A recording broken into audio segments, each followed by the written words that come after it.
Ma'am সাহেব আসতে আসুন। তোমাদের গরিবদের মাথায় কোনো বুদ্ধিই নেই, এভাবে কেউ ঘর পরিষ্কার করে?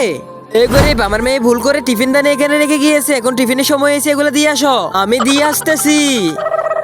আপু ধরেন টিফিন। এই দেখ গরিব, এটা হচ্ছে স্কুল, কিন্তু তুই এটাই জানিস না তুই বড় হয়ে কি হবি। আরে বেটা, তুই বড় হয়ে ডাক্তার হবি। হ্যাঁ হতে পারবে, সেটা শুধু স্বপ্নেই, বাস্তবে না। এটা কি রাজু? আজ থেকে তুমি মূর্খ না, পড়াশোনাও করবে। এই নে গরিব, এই মাসের বেতন। এই গরিব, কোথায় যাচ্ছিস? চুপচাপ কাজ কর। ম্যাম সাহেব, আজকে থেকে আমি চলে যাচ্ছি। আরে মা, মূর্খতা চলে যাচ্ছি, এখন করবেটা কি? আজকে থেকে আমার মা পড়াশোনাও করবে।